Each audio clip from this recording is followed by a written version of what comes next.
So hi, welcome back. It's another episode of TPP Podcast. And it's two of our co-hosts, Faye, she's over on the far side over there. And we have from Stream Team Go, Cowboys. Welcome. Hello. Alright, make sure audio, everything's good. I think, can you guys say something real quick just to make sure it does audio? One more time? Hello. Yep. Hello. Alright. Yep. Alright, so all good. Alright, so we're back for another month for the podcast. Welcome. So when we start these off, usually is updates. So our updates first, and of course we want to know who is this person, logo or person. Well, it's a person logo sitting next to me on the right here. Logo. There's a person behind the logo. That's true. So you saw from the title sequence, it's really well, Faye called you Cowboy. Is your total official title the Real Space Cowboy, or how's that go? Yeah, the full name is Real Space Cowboy, but I answered RSC, Cowboy, or Hey You. You know, it works. RSC, Cowboy, or Hey You. Okay. I think many people answer to Hey You. You must have a twin somewhere. But yes. Yeah. Okay. All right. Our parents were very original. That's what it is. That's what it is. Exactly. All right. So we want to know who Hey You is, or Cowboy, or so give us a little tidbit about what you stream, what you do, anything that we may not know about you that you haven't shared before. Go ahead. Sure. I'm Cowboy. I'm the captain in charge of the SS Stream Team Go. We're a group of variety streamers, real-life friends, who decided to come together and start streaming together as an excuse to play more video games together. Little bit about me, I guess. I started streaming solo about 6 years ago. About 2 years into that, transitioned into the Stream Team Go group. But a little unknown fact about me is I, in my youth, before I became a chef, was actually studying to be a demonologist and paranormal investigator. Prepared to move to Italy and try and see if I can get in on Vatican stuff and really I was full bore going into it. Oh, so. Damn. Yeah. You kind of to whoever's listening, Cowboy kind of gave us kind of the heads up on that, and we're like, that is so interesting, and Faye's so excited for this, because she was like, I'm ready to talk about this and yeah, go but he more didn't into mention the Vatican part. I know the Vatican part, that's why we're so surprised too. The Vatican. Exactly. Wait, hold on. He was I was gonna be a ghost hunter, and I'm like, that's cool. Can we talk about that? Mm-hmm. Exactly. No. Even better. So it goes further into it. So we kind of talk about this because we all use kind of screen names. My screen name in the story is not necessarily as inspired as by my real name, and we were talked about Faye's one point where I thought it was based on the movie. She's like, totally not based on the movie, total coincidence. But what was the origin of how did you decide to go by Cowboy or RSC or KU or what was your emphasis of that first name? So my one true obsession is actually Cowboy Bebop. It is the anime that got me into anime. It is the reasoning behind a lot of the shaping of myself, because I watched that anime so much. I love it. I live it. I breathe it. So Real Space Cowboy, and it was a joke that my wife Himiko had made that I should go by that moniker online, and here I am on every platform I can find. There you go. Isn't there, now I'm gonna go side note and guess, is there a line in the song for something for Cowboy Space I feel like I've not, it's on the tip of my tongue. Is it a David Bowie song? No, it can't be. I know one of the big taglines in that, usually, especially when they were speaking to bounty hunters in that series, was "See You, Space Cowboy." Okay. Yeah. That and the I can't remember who sings the name of the song, but some people call me the Space Cowboy. Oh yeah, one of my favorite songs. Mm-hmm. That is the song. Wait, I gotta look this up. That is a song. My dad liked that song. Yeah, one of my favorite songs. My grandfather and I used to jam out to that when I was little. Is it? Oh, some people call me the Space Cowboy. It's coming up as Steve Miller Band, the Joker. I have not heard this. That sounds. The Joker. That sounds right. Okay, sounds right. Yeah. Oh, Steve Miller Band. See, someone in my chat said yes. Steve Miller Band. Okay, cool. But yeah, I think that's the line. See, when every time someone's name comes up, Faye did the same thing to me. I was like, all those names. I'm like, there's a movie, but she's like, not even related to that. Not But cool. even remotely related. And you know what I'm talking about, right, Cowboy? That movie, Almost Famous. Have you seen it or no?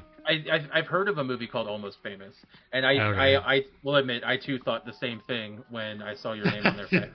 It was 100% a coincidence. I had no idea whatsoever that the movie even existed. I'd never heard of it before. I streamed for almost 2 years, guys, before somebody asked me, "Oh, are you named after the movie?" I'm like, "What movie? What are you talking about?" And now I feel an urge to change my name because you gotta at least admit that it's your favorite movie now. No. I tried making her watch it, but she's like, I don't know what your thoughts were after kind of seeing like 75% I was a bit of it. confused because I didn't come in until halfway through, after, because you didn't tell me you were gonna play it in the Discord. I just kind of happened to look and wander I was in. like, who's in a voice channel in my Discord? Yes, and it was Ty playing a movie, so I only caught half of it, and so I had no idea what was going on or who any of these people were. There you go. All right. It had good music. I'll give it that. It had really good music. So the premise of Almost Famous, for anyone who doesn't know, is that this young, I guess, writer. He's like very young, he's like 16, but he gets kind of like, I guess he makes some pieces, and then Rolling Stone reaches out for him to write a piece. So he goes on to this kind of like tour with this band, and it's on the Almost Famous tour, so that's why it's kind of called. But it's an amalgamation of different like musicians at the time going for different things that are like made up into this imaginary kind of band that he kind of follows along on the journey to kind of write about them. So it's a good movie. So I suggest anyone who hasn't seen it, maybe go watch it one time. It was probably who was that person? Shoot, name on your tongue. Who's that actress? Goldie. Oh, no, what is her actress name? It's Kate Hudson. Yeah, she was like her first starting kind of like debut role in that movie. But alright. But yeah, so definitely take a watch it if you haven't watched it. But alright, so that is Cowboy from Stream Team Go. So that's it. So hello again. Thank you for coming back. Or thank you for being here today. I was like, coming being here today. There you go. Alright. The capture studio audience that you don't see, but they were there and clapping when I push this button. Doesn't make that obvious. Alright, but so give an update. So update from the podcast since we last talked. Faye, what have you been up to since last month? Final Fantasy 14. Yeah. We know what segment's gonna come up later for that, but yes. That is what I've been up to. That and working, and that is it. And the new guild's going well, I see. I just like last week was able to like finalize everything to start it. So grain of salt, but so far so good. Oh, did you start a new one? We'll talk more about this. Yeah. Oh, you did. Oh, we did. Oh, all right. We'll talk about this later. All right, that was later. We'll say this first time. Yeah. Because otherwise, when we get to later, I'm going to have nothing, and you're going to be like, Faye didn't do her homework. Screw you. I did my homework. Don't try to make me use my segment early. All right, that's fine. It's fine.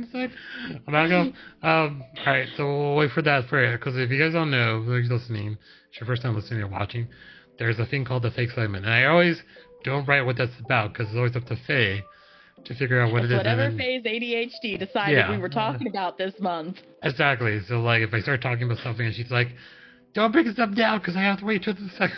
Because by the time we get to the segment, she's like, "I already talked about this like to death," and I'm like, "I need to talk about it more." But yeah, so we'll wait for that segment. So that's what happened last month. Sorry, guys. Yeah, exactly. So we're trying not to repeat the same thing still bringing it. So we're waiting for that for later. But yeah, so updates to the last podcast. Job's still going well, and I think the only update from the job was I went to Buffalo. So I spent time in Buffalo. And just to give you the fact that I did not know this until some people mentioned to me, is like, Buffalo is the perfect birthplace of the buffalo wing. I'm like, yeah, that's why they're called buffalo wings. That's why they're called. I did not know that. Yeah. I really did not know that. I was like, Because wings don't come from an animal. I know people think it's because of the animal, but there's no wings on a buffalo. Like True. It's a town. It's because of the It's a city. town. Wait, you're telling me there's no wings on a buffalo, Faye? I've been lied to this entire time. Yeah. Mm-hmm. Well, shoot. Okay. No. But yeah, so like in terms of I guess like I needed to try that. I went on like on a really strange food tour. Like I think it was like pizza logs. So apparently egg rolls, egg roll fries, egg roll like okay, an egg roll structure with sauce, cheese, everything inside like fried like a spring roll, which was a pizza log. Had that. There's something like called I guess roast beef sandwiches are a big thing up there. So like there's like a certain style where it's like the bun has got like salt seasonings on top of it, and like you can do the horseradish and the I guess the dipping sauce to dip it in. So it's a very big thing there. They said not to go to the birthplace of the Buffalo Wing was the Anchor Bar, so I didn't go there. We already took pictures outside of the Anchor Bar because like it's really like the first place that made the wings, and they're like it's not the best place. So, but yeah, but that was my experience mostly, and we got a chance to go over to Niagara Falls, and I haven't been there since I was a kid, so it's very interesting to see the falls. They're so huge, and then also got to they're like remember to bring your passport. Why? Because we're gonna walk into Canada, so we walked across the bridge, across the bridge like road into Canada there, where you go past this middle point where you're like, oh look, you can be a foot in the U.S. and a foot in Canada. So like just like the middle dividing line across the bridge to let you know when you actually cross into Canada. And then going to Canada is pretty easy. And the funny part about going to that area where Niagara Falls is like that first area right at the falls is like it's almost like if you imagine if someone picked up Las Vegas and put Las Vegas right on the edge of Buffalo and into Canada, and like a little like strip where like there's like different like activities to do, like mini golf, a lot of the games where you go in like screen where you shoot like little lasers at the screen. So it was fun, and it's Ferris wheel, so it's very commercial that area. So we spent like a little bit there and came back. So, but yeah, that's pretty much the update. Weather is good. Just going up there at Buffalo and then back here now, back in the normal grind as usual. So yeah. Alright, so that comes to the intros, everything that's going on, updates. We're going to do our first topic. And I'm excited for this because this is the first time I think we've ever talked about this. And our topic today is probably going to be running a trend of the supernatural. So, wait, hold on, I have a sound effect for this. The supernatural. No, wrong button. No, it's not the right button. The supernatural. Oh, Peter, they're happy. Yeah. I thought I had like a shock button, but I don't think I added. Hold on, is it on this one? It's probably over here. No, there's an evil laugh. Hearing Ty fumble with the buttons is Yeah, a highlight. That's a highlight of any podcast. Comedy. It is peak comedy indeed. But yeah, so like supernatural. So like, the question is, do you kind of believe in the supernatural? There are many shows out there, right, that depict supernatural, like things like Ghost Hunters or any other shows that kind of go explore hauntings. There are a lot of things on YouTube too. Also, but like, do you guys believe in it? I mean, we do play a lot of games that involve this kind of like trending topic, and like we're all excited to kind of go and kind of like dive into Cowboy's knowledge on this too. So if you want to start us off, Cowboy, go ahead. Sure. Like, so I'm a very, very big believer in the supernatural, paranormal, supernatural, things that the human brain can't comprehend outside of what our reality is, right? Things we're taught as children, no, these aren't real, unless, some certain religious beliefs will explain to you the scariness of demons and ghosts and things like that. My experience from it, I actually was a non-believer until I was about 16. At 16, I had attempted to end my own life, and I saw some things. I was saved by a very close friend of mine who found me. But the things that I experienced in that, I call it the in-between moment. really kind of opened my eyes to what is really out there, like what's really going on. Things that I've never been able to explain that would make sense to really anybody else, and that wouldn't assume that I was just crazy, right? But that's kind of what really kicked me off into it. And I, as a fan of horror movies, especially paranormal movies, there's a lot of them that actually get it right with how certain things would behave, but in very unrealistic settings, you know? Like, a lot of the poltergeist activity you'll see is very true to what a poltergeist would do. You know, it's the throwing things around, being angry all the time. So I think there's a lot of them out there that really kind of hit it on the head and get it right. But there's also a lot of them that really, I don't want to say take liberty, because how can you take liberty on something that a lot of people don't believe, right? But really kind of stretch convention. Yes, thank you. Yes, Mm-hmm. they really stretch that out pretty hard.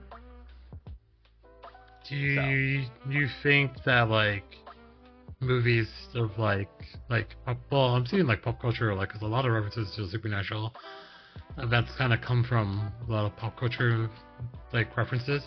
Did it even got to like really on the nose, or is something like totally like left field and didn't seem like it was more to entertain rather than portray it accurately? Like, do you have any kind of those you come across? So probably one of my favorite paranormal movies is the Paranormal Activity series. Mm-hmm. So it's a good example of they started off on the right foot. Like the first like 2 or 3 were just the chef's kiss, gold, almost spot on to what you may expect or could experience, at least from my readings. And then after that is when it really kind of starts like stretching the truth. I think the biggest one was like the Ghost Dimension one, where it's like Howard was talking about, ghosts can open portals to a different dimension. It doesn't work like that.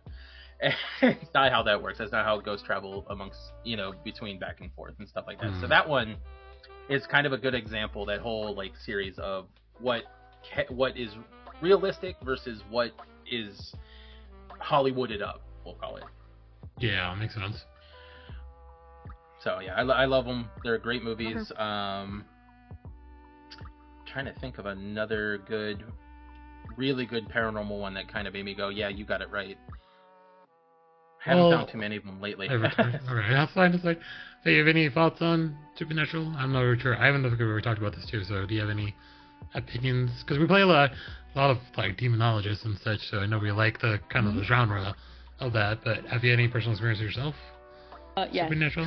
Okay. Yeah. So I always say like, yes, I believe asterisks, because like, yes, I believe supernatural things exist, because there's too many people who have something. But I will also say like, at least half the people just don't look for an alternative explanation and before they go, spook. So I always look for an alternative. I've had 2 things happen in my life though, where I'm like, I have no idea how to describe what just happened. So until someone can give me a explanation, I have no choice but to chalk it up to that. But I've also had people try to tell me like, oh, this thing that just happened, like I'll be with a group of friends or something, or like with one other friend, and something will happen and they'll be like, this was a thing, my house is haunted. I'm like, no, girl, your window in your living room's open and that's why your door just closed. True.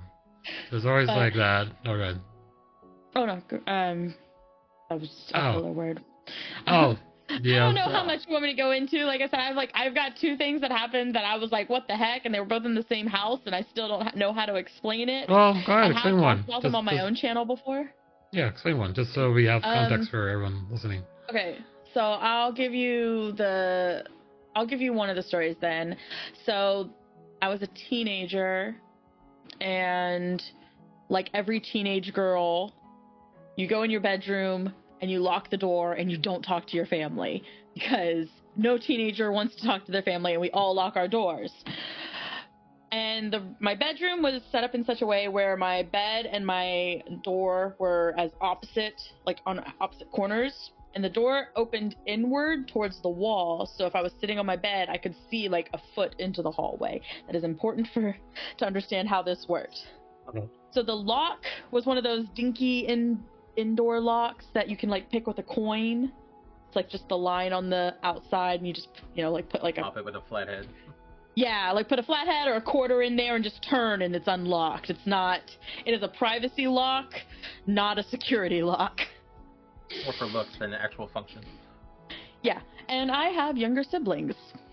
So inevitably, there are times they're going to just try to screw with you. So I'm sitting on my bed talking on the phone one day, and I see my door swing open. So I'm thinking, okay, well, my younger sibling has picked a lock, turned the knob, and just pushed so that I wouldn't see them opening the door. Didn't think anything of it. I just yelled into the hallway from my bed, closed my door. What freaked me out was that I watched my door close itself without anybody reaching into the room to grab the handle. So I jumped up and ran to the door because I was like, okay, like they must have like tied a fishing wire or something to it, because my dad was a fisher, so there was always fishing wire in the garage. So go to open the door, it's still locked. That's weird. Open it. Nobody's in the hallway. Go to my sibling's room, not even home. Oh, wow. I don't know how that happened. No, how that happened at all. No way to explain I'm big confused. It opening wasn't the weird part, though. It was the closing that just... That's true. Yeah. Well, somebody explain this to me, please. It sounded like you had a ghost experience there, Faye. Oh, there you go. Interesting. But yeah, that's interesting. Yeah, I guess trying to like explain something you can't explain until someone can explain it to you, then you're like, could be something supernatural or something happened out of the ordinary. I'm trying to remember anything like recently I've had, but I don't think I did. I had a roommate that did move out, but we ordered a cemetery and she's on the back side of the house sleeping, so I'm technically on the front, but I never had any experience up here. But she always said that there's some points where like she wouldn't be able to sleep and wake up and feel like some presence or something, or like something like would her cats would be around and the cats would be like looking at something on the like in like nowhere, and she had like a camera to kind of like monitor that, and she couldn't explain that either. But yeah, so like I don't think I have anything like recent. Like I do remember something as a kid, which I don't know if you can attribute to supernatural, but I was like I do remember this vivid memory, and I don't think I've ever like have forgot about it. It was like as a kid, it was like in Cowboy school, and of course we were in a church, and then like standing there, and like I think everyone's like, look at, there's someone, but we like looked down to like this area, and like we saw like a man, or an old man, but like the light was like just shining right on that area, and like I don't think as a kid no one like tried to approach to see like, well, what's cool, what is actually going on, but just like the presence of that light on that man was just like, could that be an angel? But I have no idea. So, but I don't know, like, but then one of my more recent ones, and I think one of my chats says cats know these things, so cats are very sensitive to kind of these things possibly. I don't know, but that's possible. But yeah, another event I went to, actually there's a YouTube screening. So like this, I don't know if you guys are aware of is it Zach and Colby, these two YouTubers? I don't know if you guys are aware of them or not. Oh, Cowboy, you are? I'm very aware. Okay. Yes, sir. Yeah. So like I was living with my roommates and our kids, and they wanted to go see this video that went straight into the movies. So like it was literally about I guess people, mediums that could communicate with the I guess the afterlife, and like they were at the video in question. They were at the was it the house where it was what was that famous, The Exorcist? No, it wasn't Exorcist. What was that house? Yeah, Amityville. That's right. Thank you. Amityville. That's the one. So they were at the Amityville where they kind of like had like a kind of like two people that are had the skill where they kind of touch hands and were able to like, you could hear taps. So then they would go through like, all right, there's a ghost here, tap once, or tap once for yes or two for no, and then alphabet wise they would go through like how many taps for spelling like phrases, and they were spelling different phrases, and like one point where they got to the point where like they were sharing details of the people that were there that no one has shared details with anyone else in that room, including the people that were performing this. So like that was very like I guess I was going to say like maybe presence from beyond or like people that pass or like possibly ghosts. I have opinions about Amityville, so. Oh well. Oh, the place or the house thing. Oh, the house. Okay. Yeah. Well, give me a second. Let me finish this up. But yeah, just like I guess like the old video experience was just like I guess communication from the afterlife because they I don't know why they just put it straight into the movie theater. They did that and they want to see. So I saw that and like you kind of think like, well, is that I don't know. Makes you want to believe that's possible or true. Because like maybe because your people want to, I guess one of the urge of people being supernatural, they want to also communicate with people that maybe have already passed. But go ahead, Faye. You want to go and check now? What's your views on? I think the people who lived at the Amityville house, like the parents, were liars. Their stories changed too much. The kids have come out in later years and admitted that their parents were like bribing them with toys and things to say things happened that never happened. The kid that got it the worst was one of the first ones that came out and said, yeah, this was all a lie and my parents had me doing it because I was the best actor of the kids. Like there's just too many inconsistencies that they're mostly I'm just like their stories changed multiple times over the years.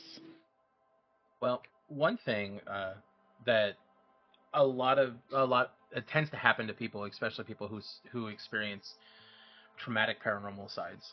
Paranormal experiences or something, a paranormal phenomenon that happens to them, will try and force themselves not to believe it. Now, as far as the kids from Amityville, I've seen that they've come out and said, oh yeah, it's all a bunch of malarkey and stuff like that too. And Amityville is still one that I'm also skeptical on. I don't know if I fully believe everything that happened there or if anything happened there. Well, it also came out that the parents were in like deep debt before they bought the house. Apparently the dad had some like loan sharks that were starting to call due. And so it sounds like they just found a way to do a, cash grab. And then it worked. Because playing on people's fear is a good way to make money. Very true. That's why we love horror movies, right? Exactly. That's very true.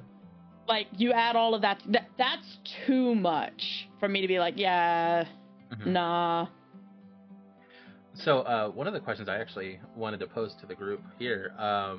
So one of my biggest heroes in a lot of my research that I did, getting into the paranormal and stuff like that, came from Ed and Lorraine Warren, probably the biggest couple in the paranormal. Yep. I've done a lot. I've read a lot of their stuff. I'm huge in their movies. I think their movies are great that they've done recently, but their actual paranormal work is just so profound. It's so amazing. So I was wondering how you guys feel about Ed and Lorraine Warren. I know I'm familiar. I don't know if Ty's familiar with them enough to say anything.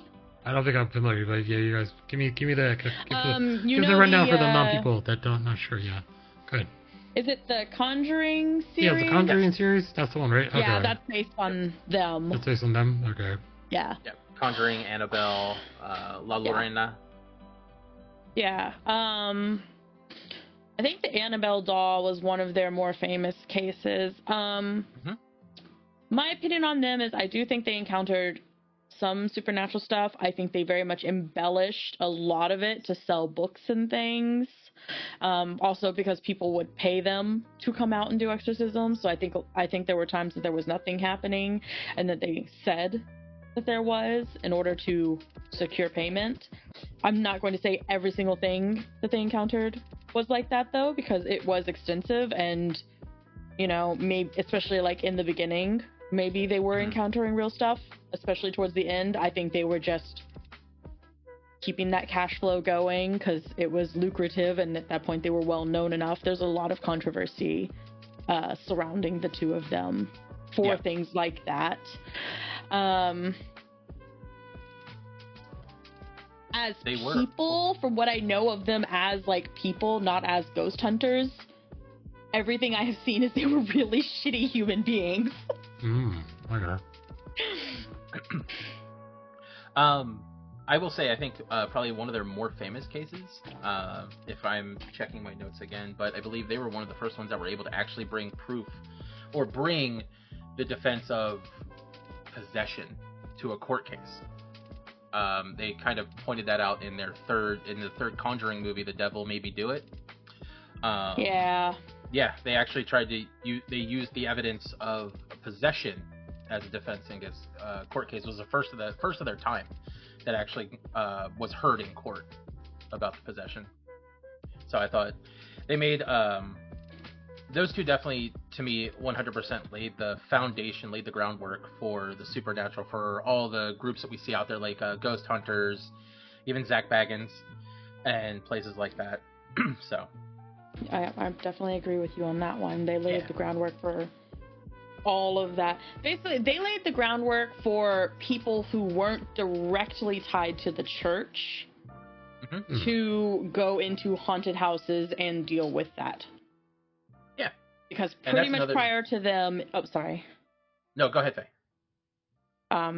Prior to them, anybody that was going around and doing anything, it would have been something that had to have been sanctioned by the church, pretty much.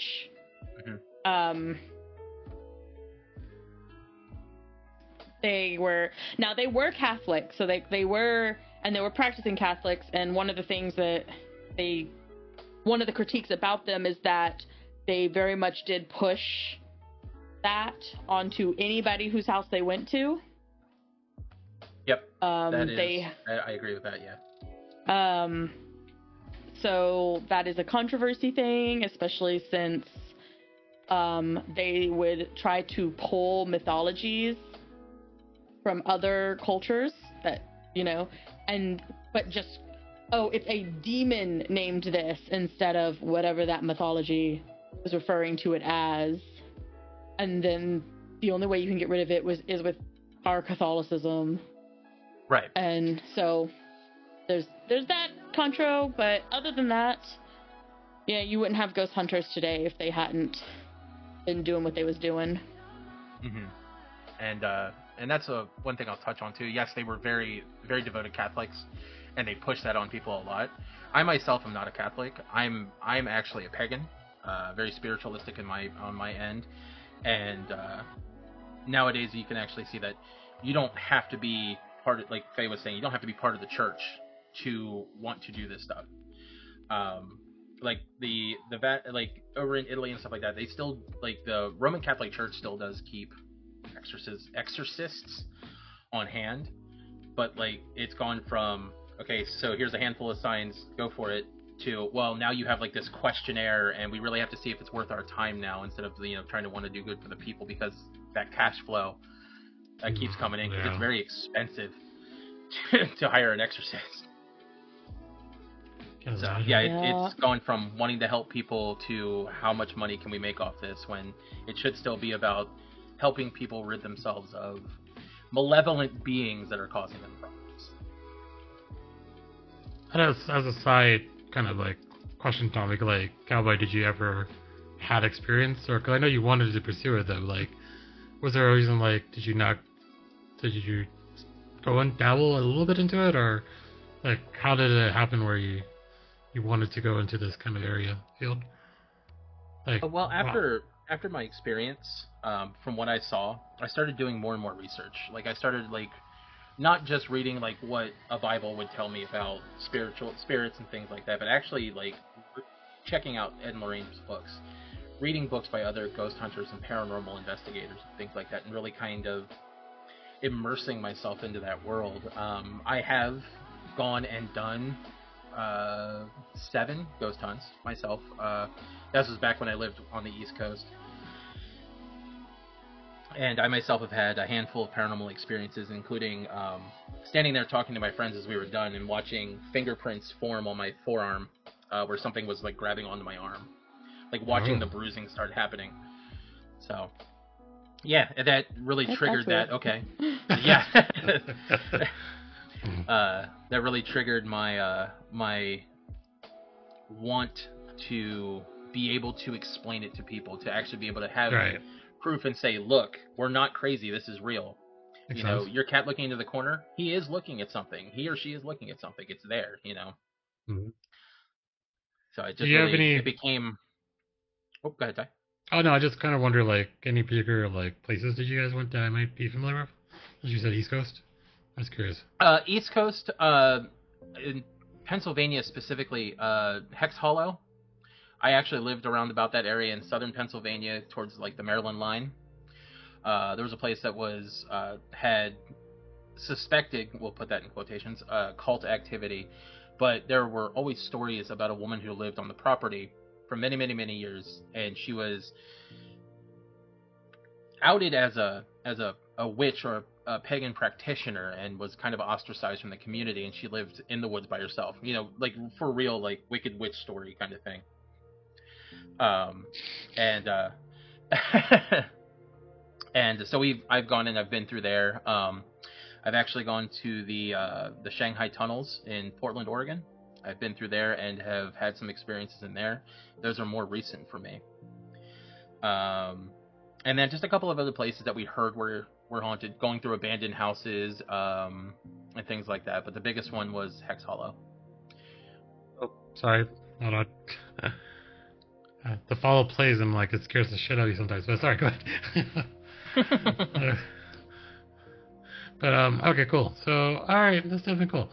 I feel like going to different places, like there's a lot of places around that I mean, that have been kind of like commercialized in the case of like, I don't know if you heard of Penhurst Asylum. That's kind of like been kind of more commercialized as like a haunted attraction per se. Yeah. But and then like East State Penitentiary also. Those are a couple areas, yeah.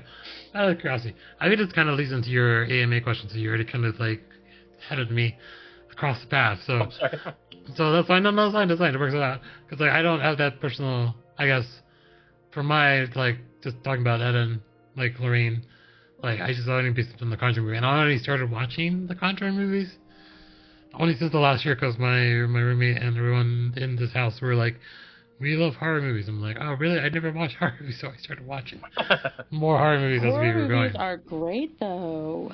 They're perfect bonding time for you and your friends. So, Sure, Cowboy, I have a show that I would love to hear your opinion on it. Oh, lay it on me, Faye. It's on Netflix. The show is called Haunting of Hill House. Oh. It is I 10 devoured episodes. that show. Opinion. Because I've seen it too.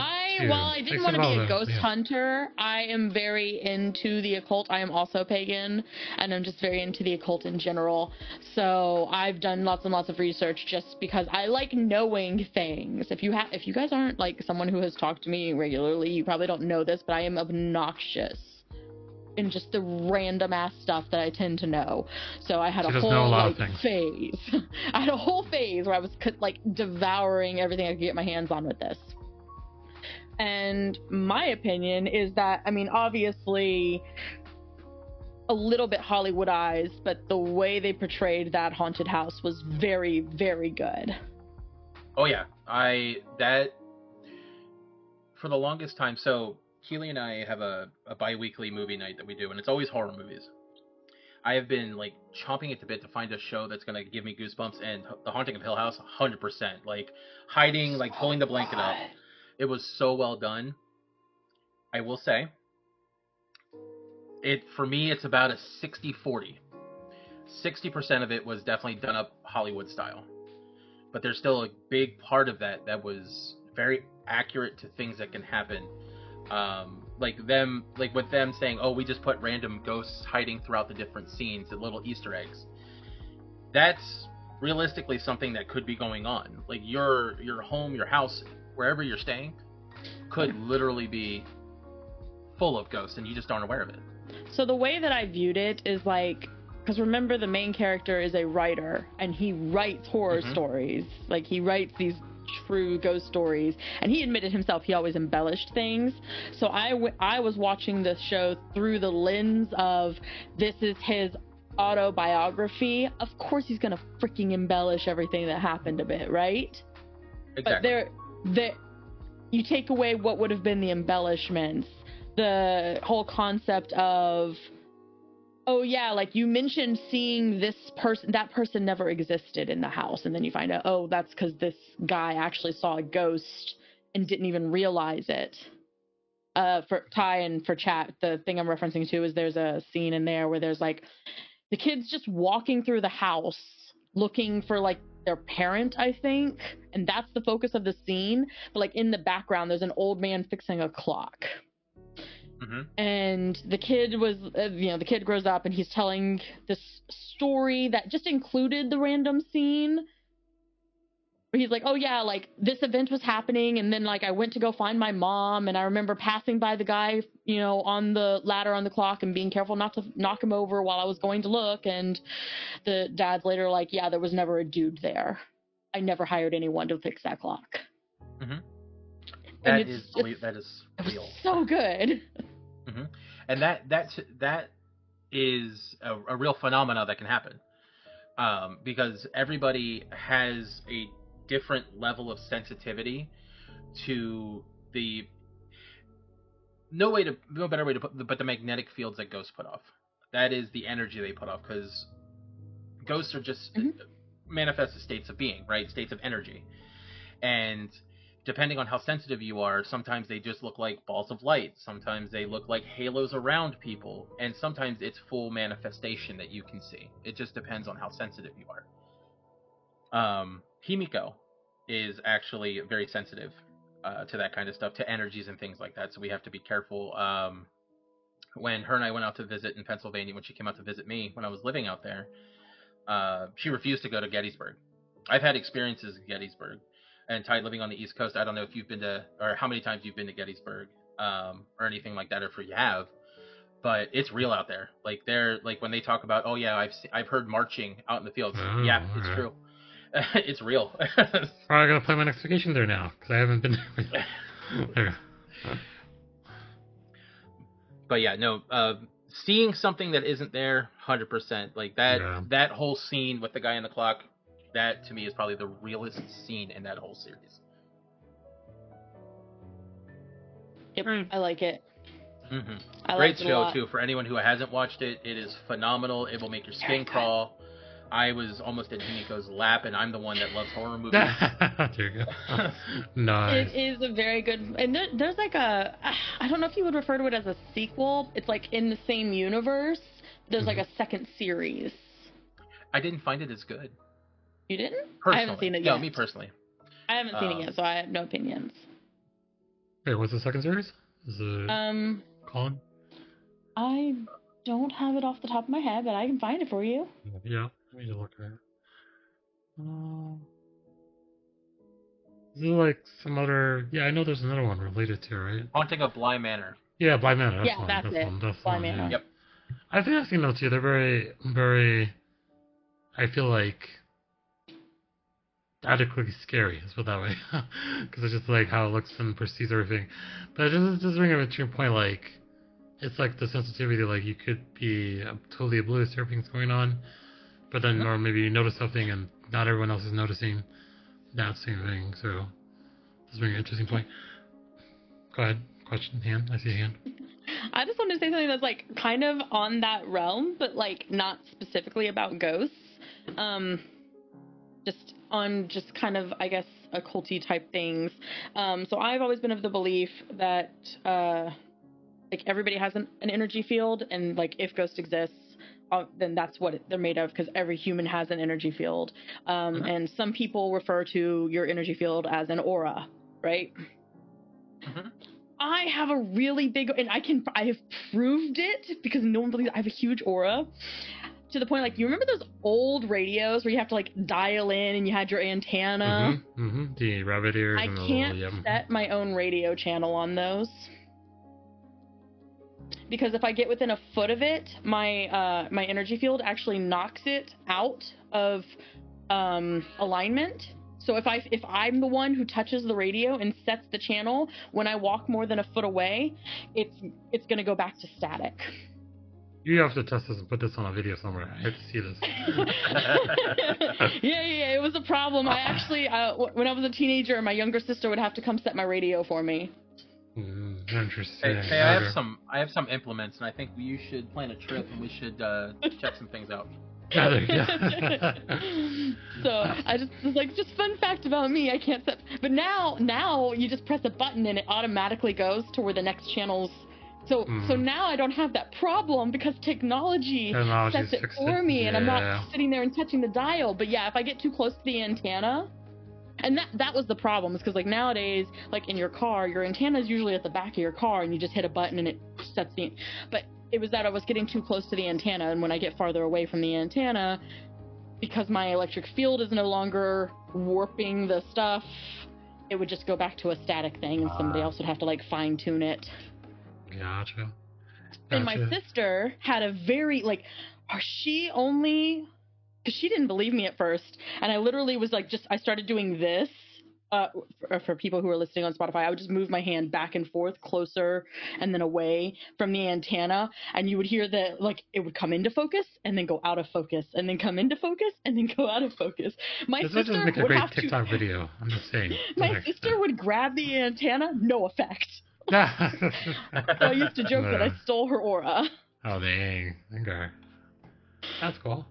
All right. Now Cowboy's over here wanting to do tests on me. Non-invasive. It's just a couple things I need to pass over you just to see if there's a reaction. That's about it. All right, so that kind of will get into the segment of the Cowboy segment. But I feel like you kind of talked your background in there, but can we talk about, because you mentioned that someone gave you kind of like was it an EMF reader recently that you got? Like, so what kind of implements have you used, or can you share with us and kind of like explain like what interesting things you may have found? Yeah, absolutely. So I've used an EMF reader before, Keeley, because I didn't have my ghost hunting equipment anymore. I had kind of put it away and just enjoyed my hobby. She but me one recently that I've walked around my house testing, and I found some reactions that I'm not really too much of a fan of. But we'll investigate that once I have a little bit more tools. One of the biggest ones, especially as a 17-year-old kid running around way past dark with his friends trying to find scary places. One of the bigger tools that we'll call them mediums, a lot of the mediums will use are the dowsing rods. They almost look like two metal L's. Yeah, Faye, you know about. That you hold out in front of you. You keep two them apart. metal L's, and then you hold them, and the ends, when something is in a location, will cross in front and make an X marks the spot kind of thing. And then you have found your whatever you're looking for. Gotcha. You can also use them to communicate with spirits. If you stand there, because it works in the same way, kind of like it looks for that change in pressure in the air. Like people used to use them to find water and things like that, right? They would use them to find the changes in what they were looking for. You can do the same thing with those dowsing rods, and you can ask your questions. And granted, you're only going to get yes or no answers out of it, which most of the time that's all you really get anyway. But you can set it up to where you can have them shift it left and right to answer yes or no, or have them cross and uncross and push them farther away. I remember vividly, it was about 2.5-3 weeks after Halloween one year, and my buddies when we were out in the woods just hanging out having a fire, and I had my dowel rods with me just because thought maybe I might go try and go look at the abandoned warehouse that was near my house later that evening by myself, which you should never do. Never ghost hunt alone. Ever. That's dangerous for a multitude of reasons, and not all of them supernatural. Exactly. Actually, not even most of them. The supernatural dangers are some of the least of your worries. Yes. But we were asking, they wanted to see if it actually worked, and if it worked, it was something that was real, right? So I got him out, and we sat there for about 20 minutes asking questions. And my buddy was like, well, we're talking about nothing but ghosts. He's like, are there demons around? And I shit you not, those things crossed and clacked together and flipped back open. Ooh. And we immediately took off. Like, it was an aggressive smack and open, and we were gone. So yeah, I haven't personally owned a spirit box, but I have been there and have used a spirit box. I have heard something through a spirit box. It is the scariest thing in the world, because like on the movies and stuff like that, or even in like the ghost hunting shows on YouTube, they always make it sound super raspy. No, that's legit. It really comes across as someone trying to talk without a voice box and just trying to force their voice over, and it comes off real raspy and real creepy. So it's been those are the major ones that I've used. Okay. A lot of it too is just I've never owned, touched, or will be anywhere near a Ouija board. Oh, really? Okay. Wait, If you believe in the supernatural, because I don't like I don't like speaking in like yes, true, no, nots. If you believe in supernatural stuff, the Ouija board is one of the most dangerous items that you can use to talk to spirits, because you're opening a doorway. And if you're going to do a Ouija board, you really want to have a lot of people, because think of it like one person is just a full, completely open doorway, and for every person touching the little placard, you're cutting the doorway smaller and smaller and smaller. So even 4 people, you're still possibly going to let something have room to come through. Maybe not the big bad things, but still something not great can come through. So the safest number is 0. 100% true, Faye. 100% true. I told you I did research. I know things. There you go. I actually been to the Ouija board museum in Massachusetts, I think. The what now? There's an actual museum. Did I not just say that's the most dangerous thing? And he's all like, "There's a museum. Go check There's it out." There's a museum. Yeah. It's like a one display room. They have multiple Ouija boards of different types and everything, and it's in this. I was on a fluke. I was going through Salem, Massachusetts, so I stopped and was like, "There's a Ouija board place." So I went in and just looked around, and I was like, "Yeah, they exist." But wait, Cowboy, the same. Why not touch a Ouija board? I don't think you elaborated on that. Was the same reason Faye said, or no? For the exact same reasons Faye said. Okay. Ouija boards, because most people, and actually this kind of ties into my religious background as well, as Faye would know. Paganistic rituals, a lot of times you open a circle to create good energy, and the one thing you always do at the end of it is you close the circle. Mm-hmm. When you initiate the conversation on the Ouija board, you start with hello. That is you inviting an entity to join you at the board. Most people never say goodbye or shut off that line of communication and just walk away from it and leave that open. You've now essentially yanked open double doors and propped them both open and said, you know what, come on through. Right. That's what, for me, it's just, it'd be like opening your front door to your house one day and never closing it again, and just trusting that no one's going to come in and rob you blind or kill you in your sleep. Gotcha. Okay. Or possess your body and make you do things you don't want to do. I mean, I was trying to give like a more real world analogy that people who were less believers could at least understand. Makes sense. All right, cool. And then I don't know if you could elaborate further, because I think you kind of brought it up in the intro, but would you have aspirations to be an exorcist or something like that? Or I absolutely did.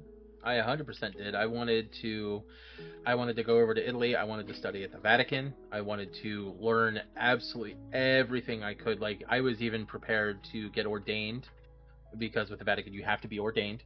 And I was ready to go through those studies and just make it my life's work to actually bring proof. I love it. Did something happen? No, I'm just curious, because I feel like that's a really, really high aspiration. Like, what stopped you? I had a question, if you can share or not. I'm just curious. Oh, sure. I'd be more than happy to share. What stopped me? Well, the curly-headed woman sitting next to me is actually what kind of redirected my life trajectory. It's all for the better. Hey, I put that on hold. I always said I still want to practice ghost hunting. But the demonology part of it, it's more of a hobby. I like reading about it. I still like reading books about it. I still like seeing research papers and things like that about it. But I still want to go on a ghost hunt, and I think I've got Keely on board to come along with me at some point too. It's nice. Do you actually know, or well, research? Because I'm assuming research in that field. Are there any like well-known demonologists out there at all? Like currently living? Yeah, currently living or not, or maybe past. I have no idea. So. There was a book. I have to see if I can find it.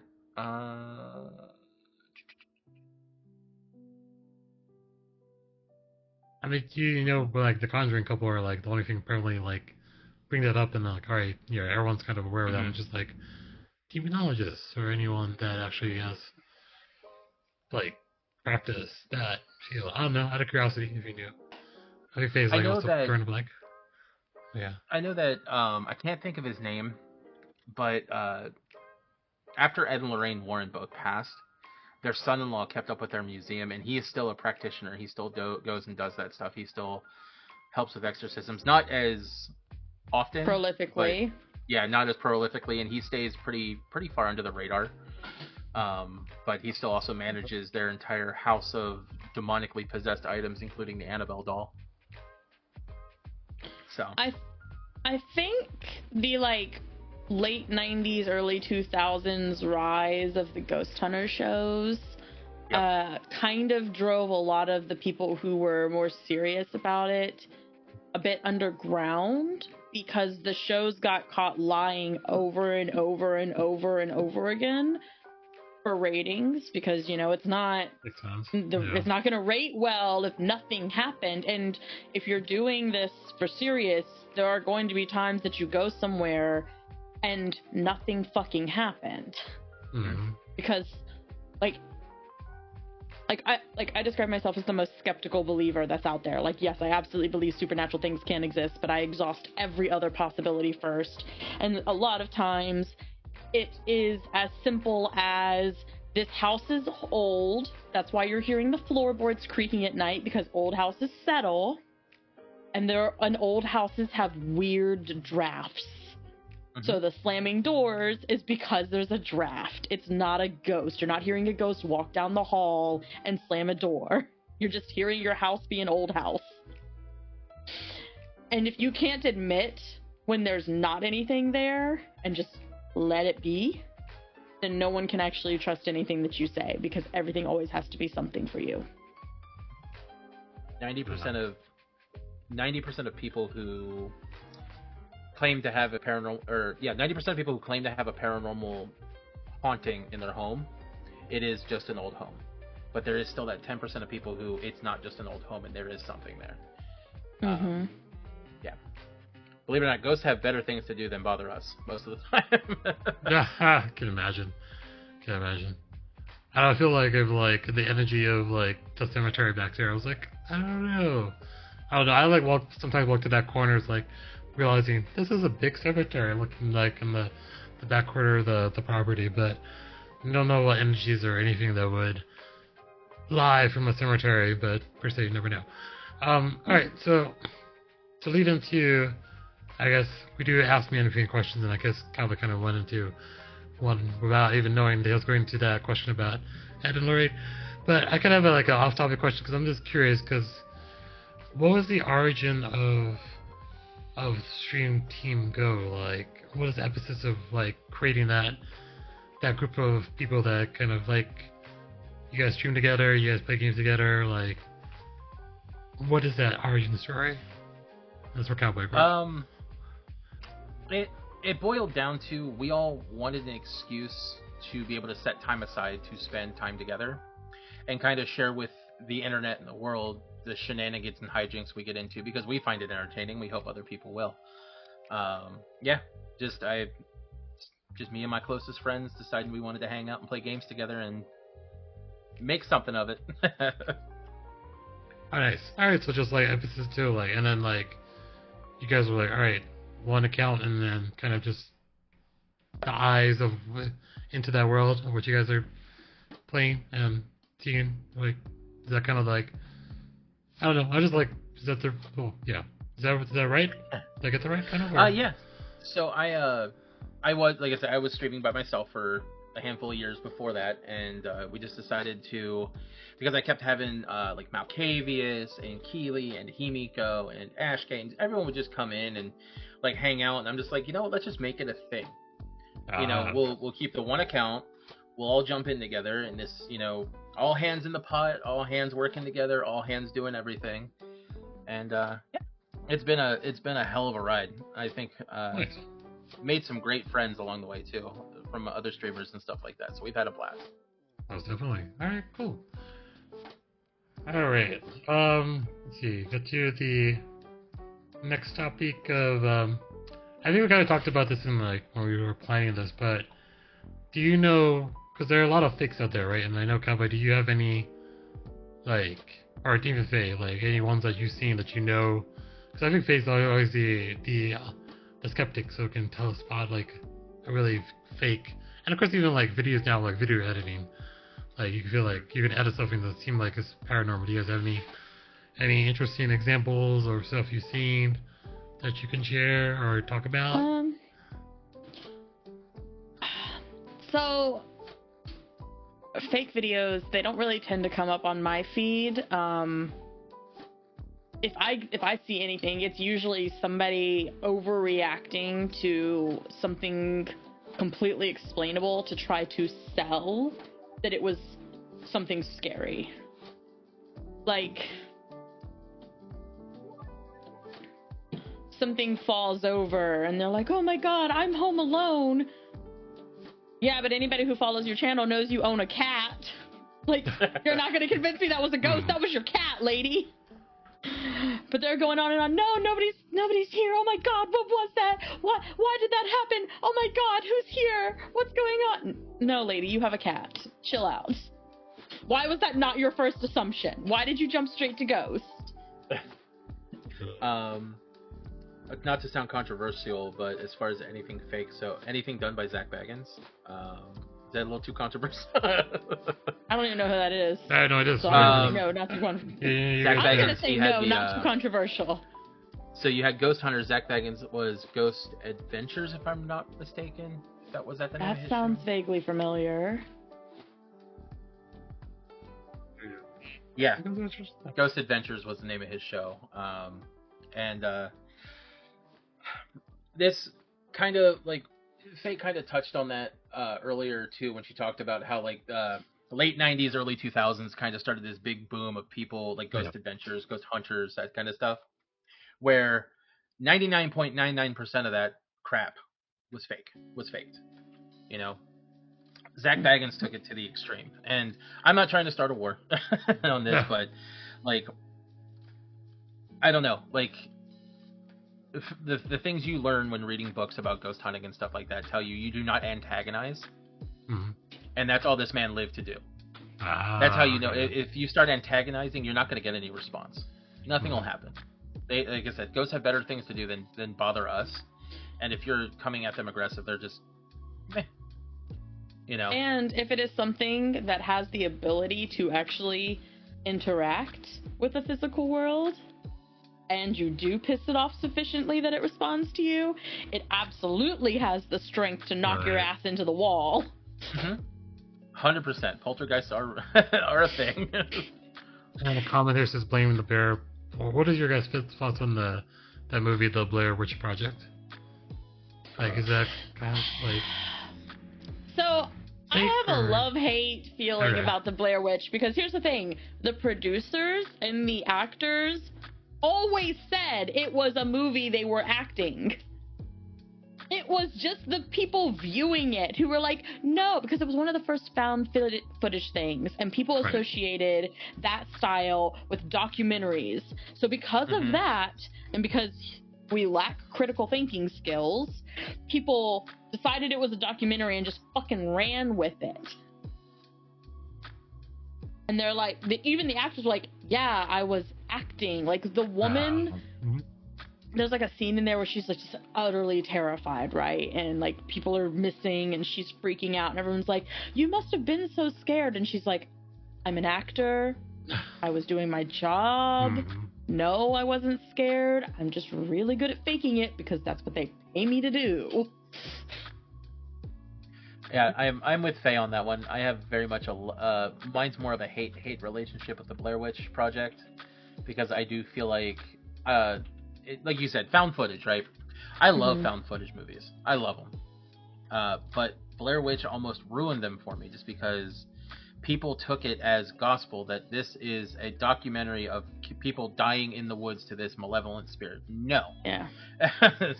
That's not how that works. But I don't blame the movie and the people who made the movie for the general population being idiots. No.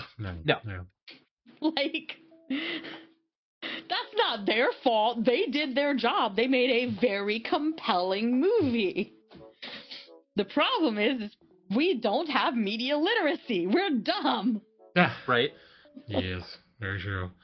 I feel like in terms of like anything that comes out in like mainstream media, of anything that's kind of related, there's always that one that's kind of like, yeah, like it's scary, enjoyable in the theater, but like practical, like actually happening or stuff is like literally, yeah, it could be debunked in many ways. I feel like, have you guys ever seen?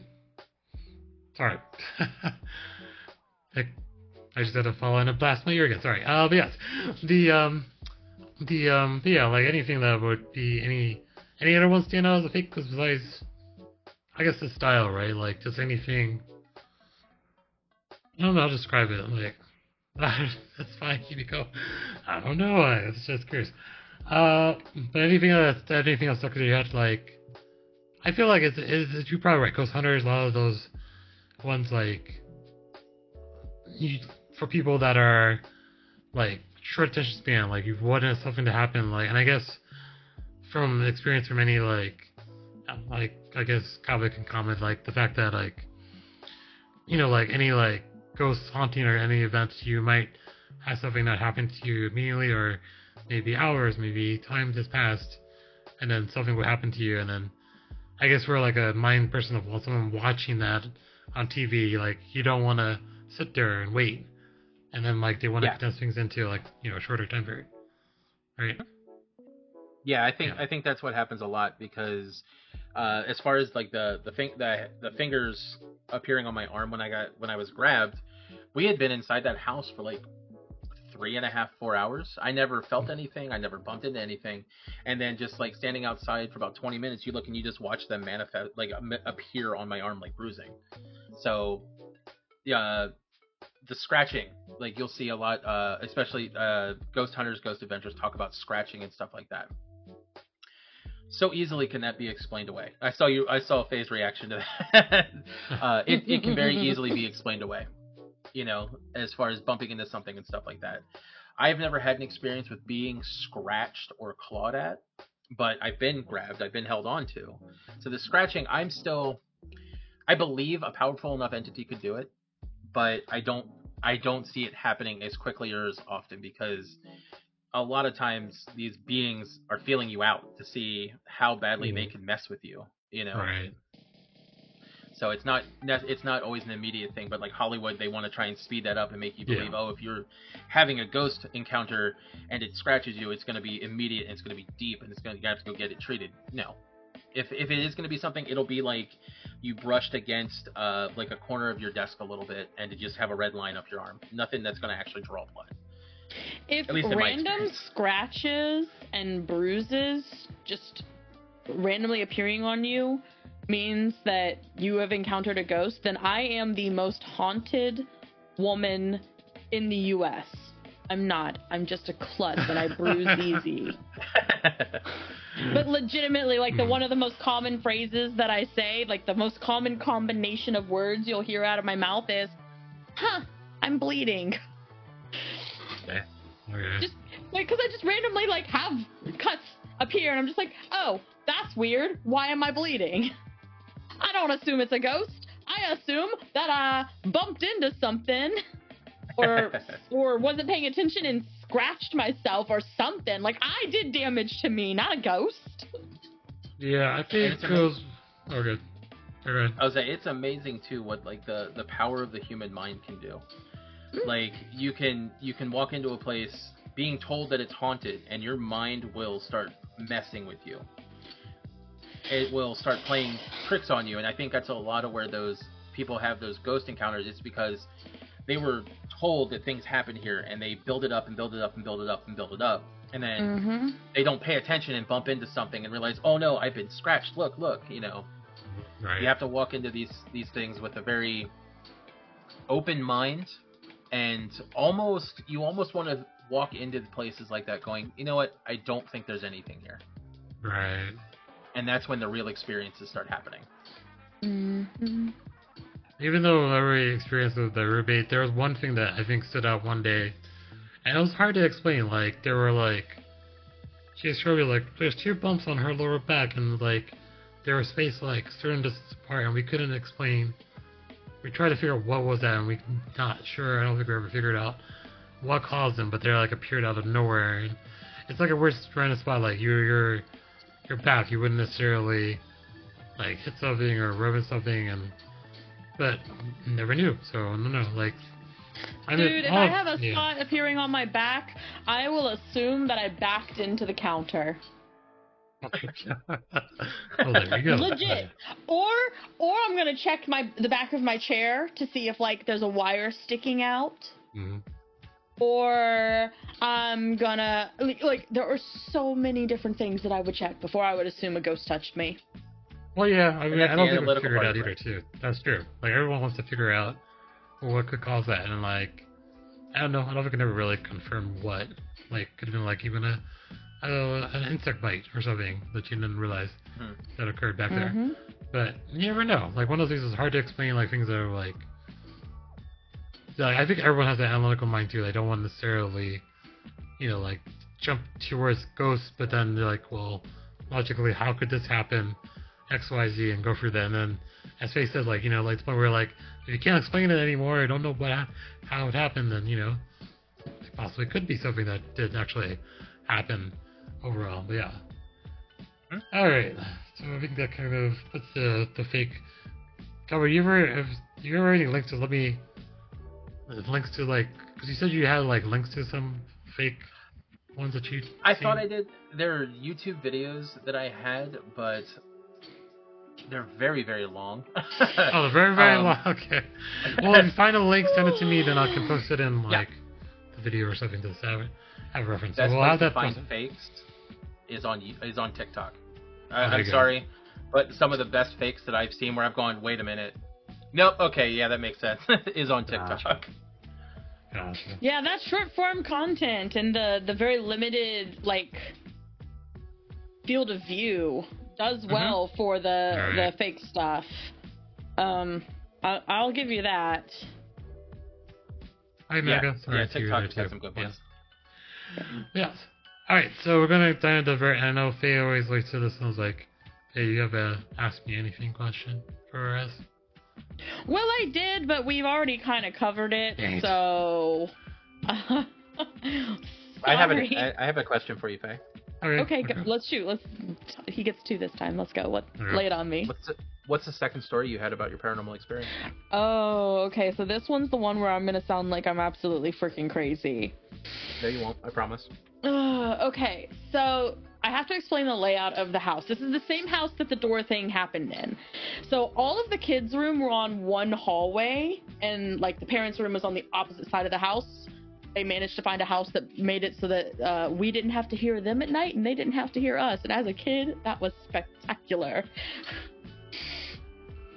Anyway, so all of us are on this one hallway. So there was 2 bedrooms on the cap ends. So like if you opened the doors for those 2 bedrooms and looked down the hall, you'd stand at one room and look straight into the other, right?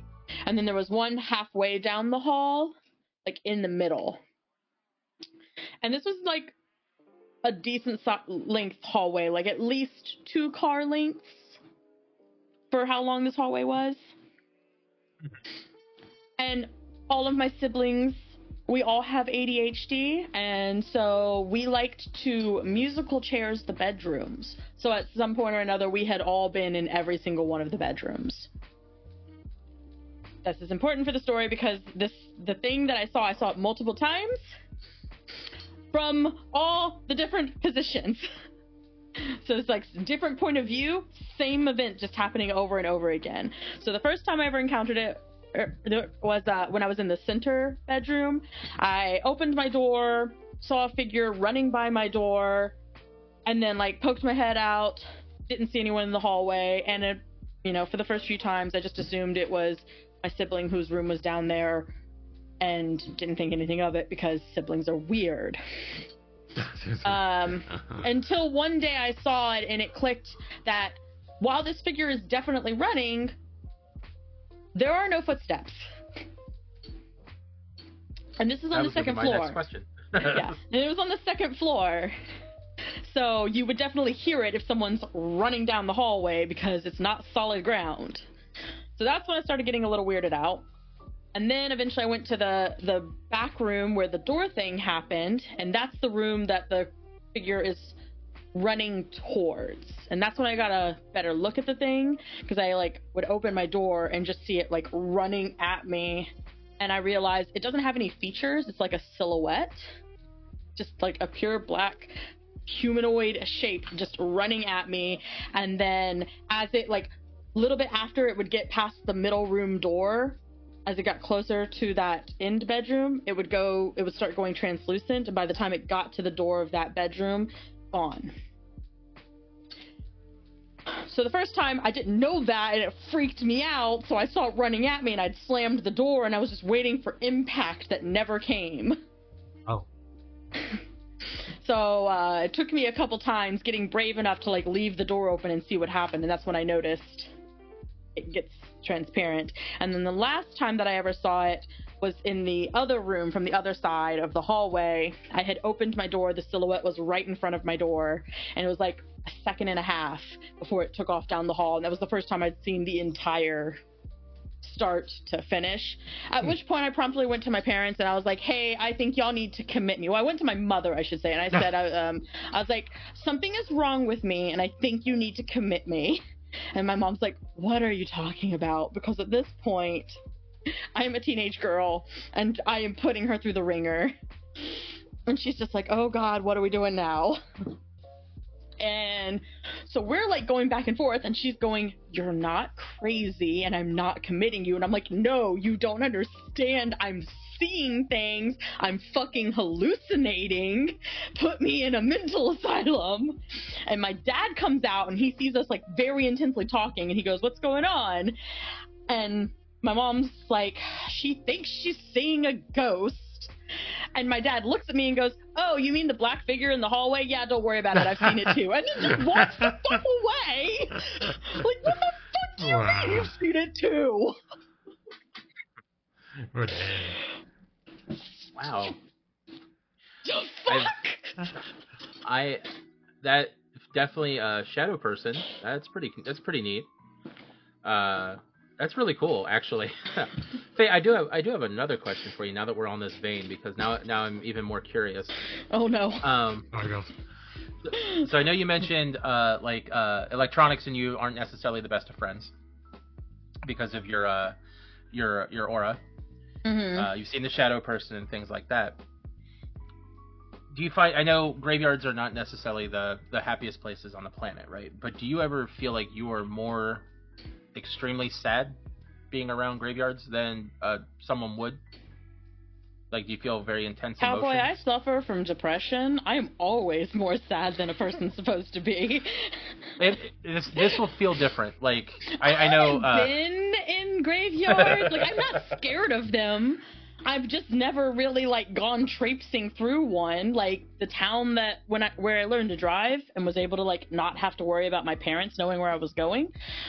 They locked the gate because Bible Belt, so like they didn't want kids coming and doing rituals in the graveyard, so they would just lock the gate. You couldn't get in there. Mm-hmm. I don't exactly go searching them out, so I can't actually answer your question. If the opportunity ever arises, I'll experiment for you and let you know. There you go. I'd be curious. You feel like, are you talking like just walking through one? Like, would you feel like she feels? Or even just passing it by. Yeah, like just this immense. Okay, so like amount the only of time that I have been in like the graveyard proper I was at a funeral for my uncle, which is not a good time to be testing the level of sadness. It's very true. It's very true. So, and every other person in my life has been cremated and did not go to a cemetery. So I genuinely have no frame of reference for like what the baseline level of sadness would be. Just like an intense level of sadness for someone that you have no idea where it's coming from, and you don't know why you're feeling this way for this person, but it's there. So I also don't know if I'd ever be a good test subject for that, because like if you give me an appropriately sad commercial, I'll start crying. I'm just curious if you might be psychically sensitive, Faye. That's all. I mean, like I've been told I am, but I don't have any proof of it. But I've had multiple people tell me I am, probably because I had a your experience. You were saying I had something similar because I was in a car accident and shattered my skull. Oh yeah.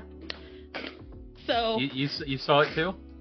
Not what you were describing, but I've had that whole like I was like technically dead for a short while, and then I was not because the hospital was like, yeah, no, wake up. Right. Yeah, it's interesting, Faye. I think they're. But I don't know how much I buy into that because, like I said, the most skeptical believer ever. Yeah, and that's fine. Having a bit of skepticism in hunting is always a good thing. Sorry, Ty.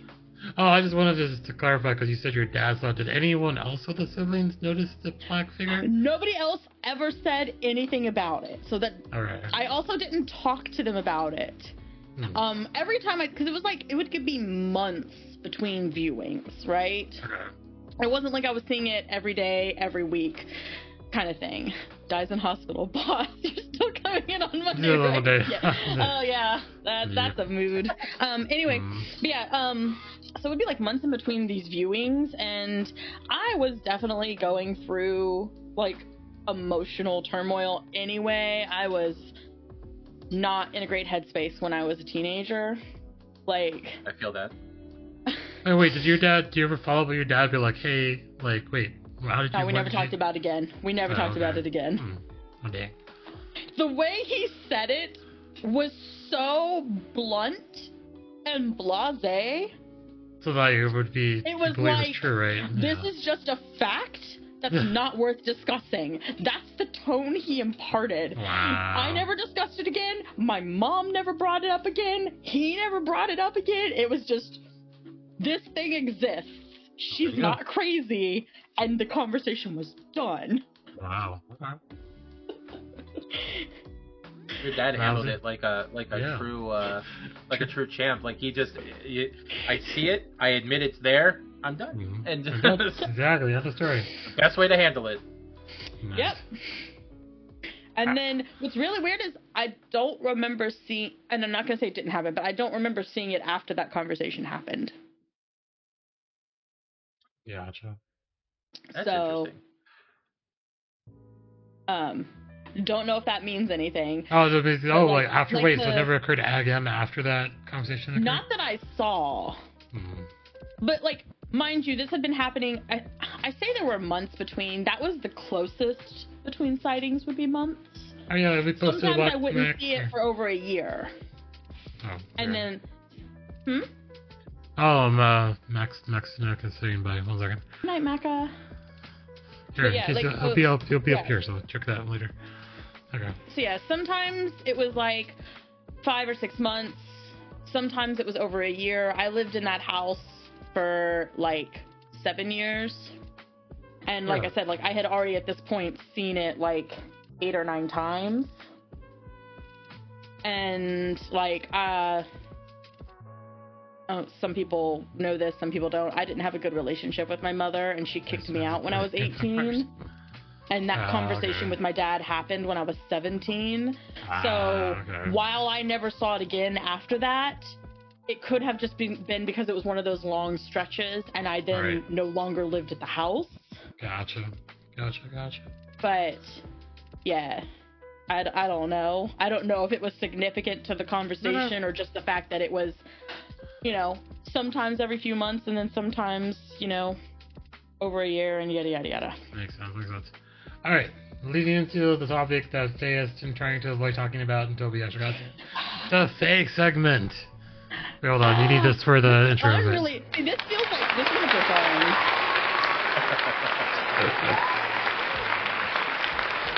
This is gonna feel so freaking jarring because this has nothing to do with the topic, anything that we have been I talking know about. that. Not a goddamn thing. Well, we want to know. Our minds want to know what's going on in Faye. Faye is playing Final Fantasy XIV in the new expansion. The early access started today, and I don't know how fast Ty gets these episodes up, but it is very likely that by the time you are listening to this podcast, if you didn't catch it live, the full version of the expansion will be out for everybody who who has the game to play. So yeah, that's what I've been doing, and started a new guild with a few friends who live here in Houston and just so happened to be on the same server that I was on.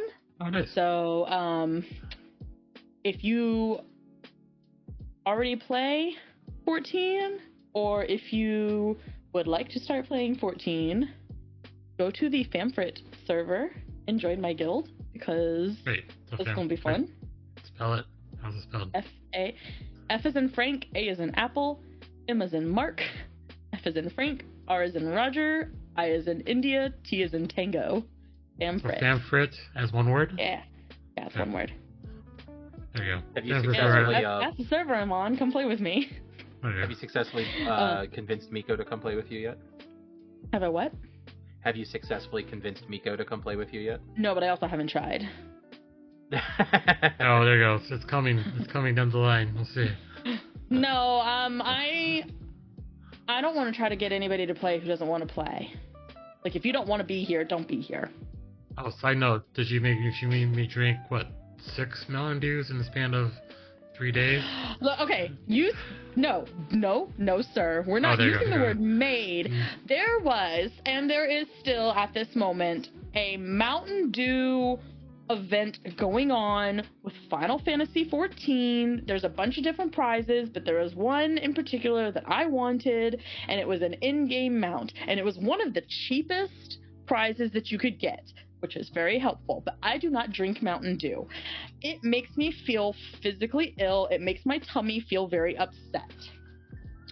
So I asked my community, because I also stream, I asked my community if there was anybody who did not play 14 but did drink Mountain Dew, who was willing to go buy the event Mountain Dews, which really just means a normal Mountain Dew with like the special label, to get the codes, and each drink was 100 points, and I needed 600 points to get the mount. And Ty volunteered. I volunteered. And then did all of them. I did all of them in 3 days. And the funny part about it, when I drank, looking for labels so hard. Oh yeah, I looked online. Once you Google online, you're just like, oh yeah, this type of like bottle with this like top part. I think the one day when I had like 4 bottles of it, and then I was like 2 o'clock hit. I'm like, you did 2 one day, you did 3 the next day, and then you did 1 the next day. Yeah, well, I think the one I had the 3 bottles during the morning. Yeah, because I think the one I did 2 was like in the afternoon. When I did the one earlier, I was like, by 2 o'clock hit, I was like, I'm wide awake. I don't know why I'm wide awake. I'm like, I'm not sleeping at all. Usually by afternoon, I'm like, I've been up for a while. I probably need something to eat or coffee or something, and then like dozing off. But after drinking 2 of those in one morning, I was like, I'm wired. And I very much appreciate you, but I am not taking responsibility, because I did not ask you to drink all of them. I was asking my community as a whole. I was expecting like one person and then another person, and like maybe one person would drink 2. Apparently no one drinks 2 except for Ty.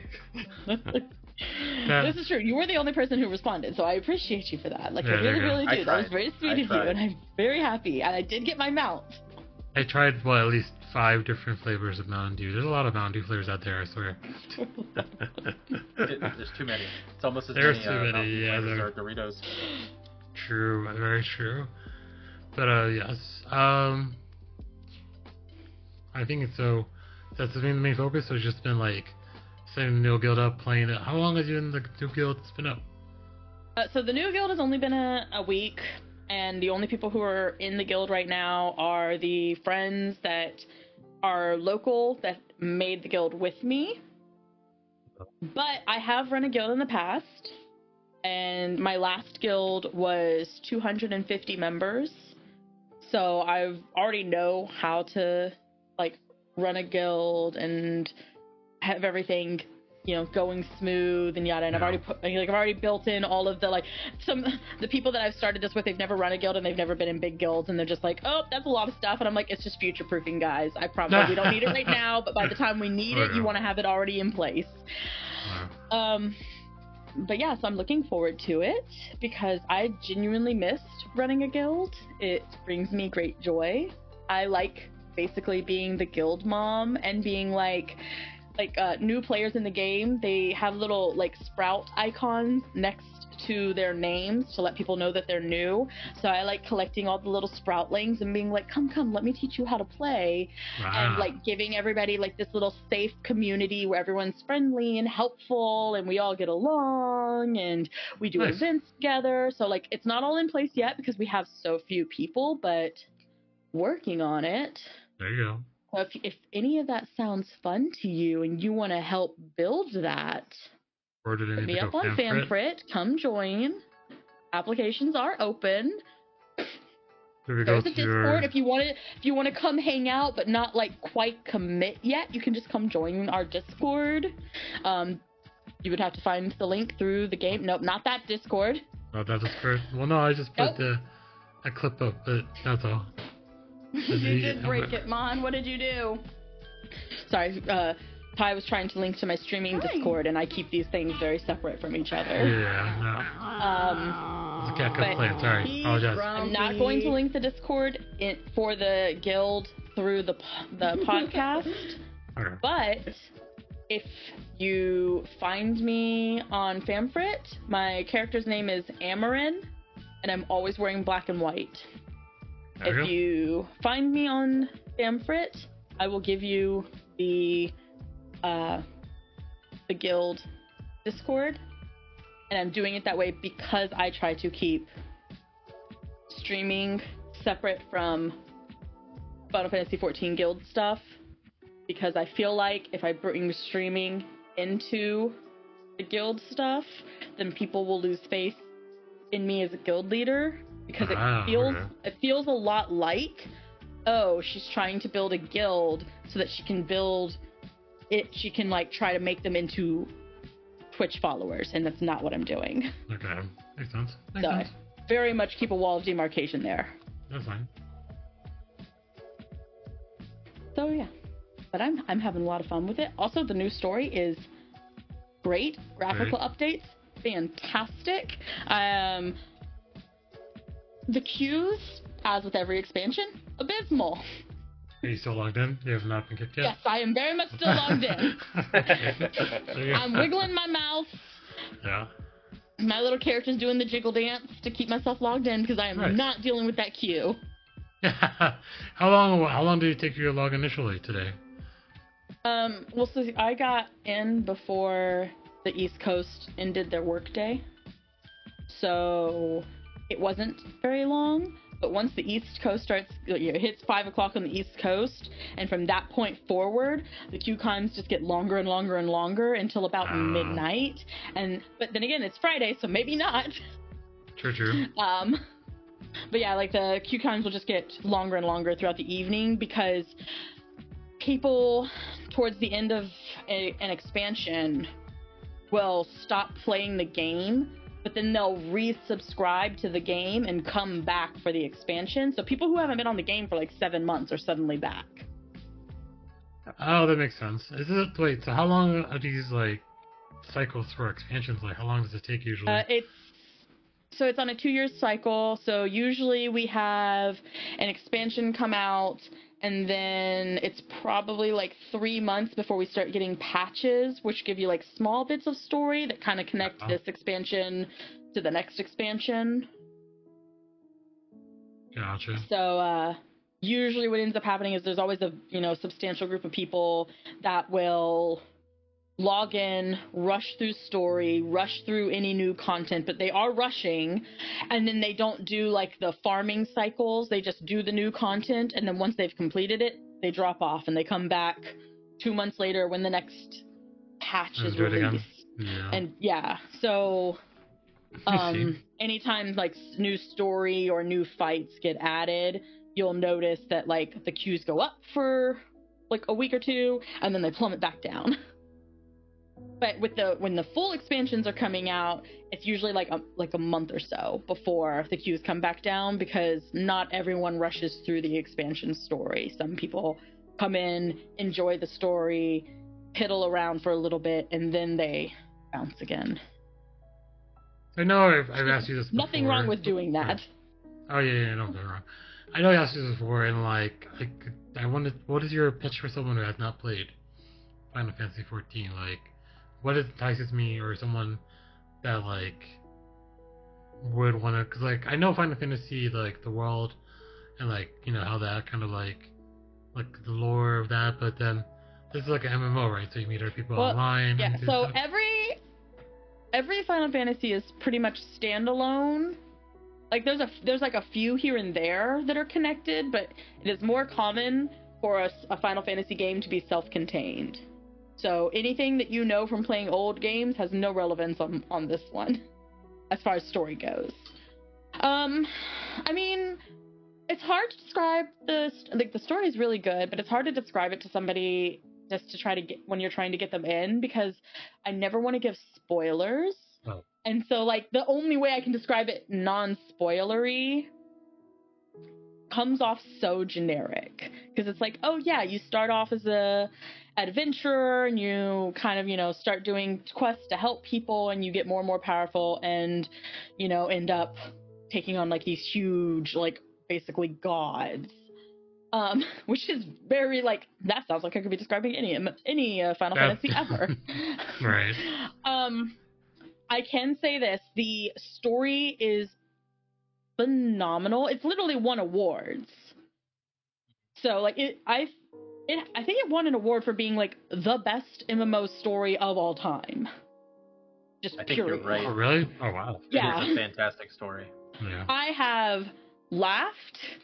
Worse, I have cried. Like, I have gone into full-blown mourning because of some of the stories that have happened in here. It is so good.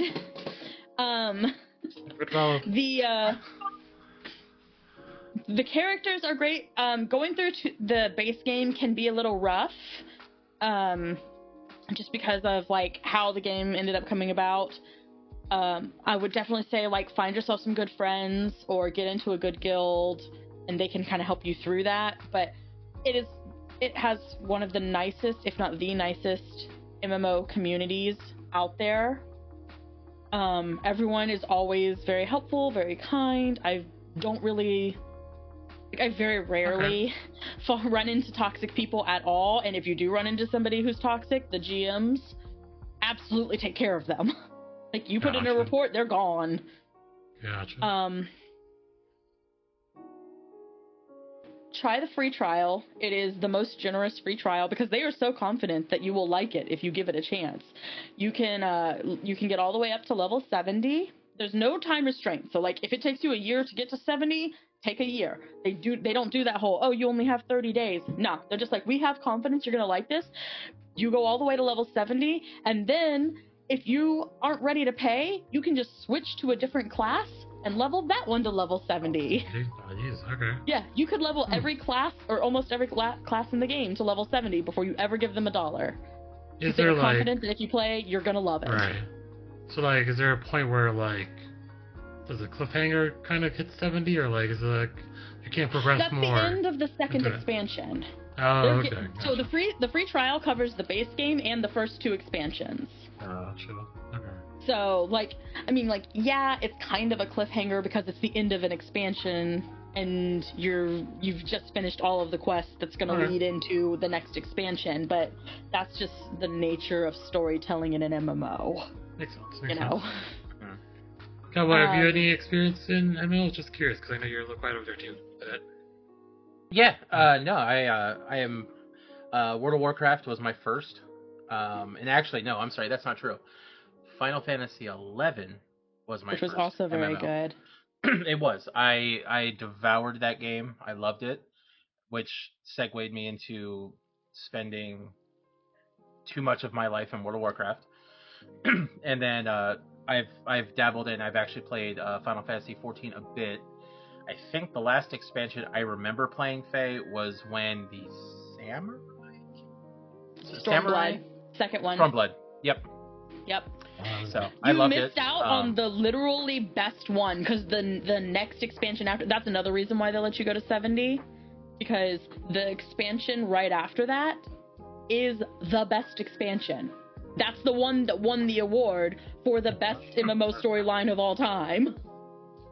I have so much ADD in that game, and I think I've been, and not trying to get anyone's hopes up, but I have been kind of wanting to go back to 14 and pick it back up again. Join my guild. We have an on leave rank for people who ADHD'd out of the game for a while. Hey, the hyper focus wore off. I'll be back when it comes back. Okay. No, I planned for you guys because I also have moments. Yeah. I think my problem with the game was my first character I tried to play was Bard, and I struggled very hard with it. And then I tried switching over to Paladin, also struggled with it. And then I went to my true roots and I played a Black Mage. So I was really enjoying Black Mage. So if I came back, that's probably what I would play. Or Red Black Mage is a good one. Also, if you have the severe ADHDs and you want something that makes you stay engaged, I've heard Dancer's really good because it's all proct based.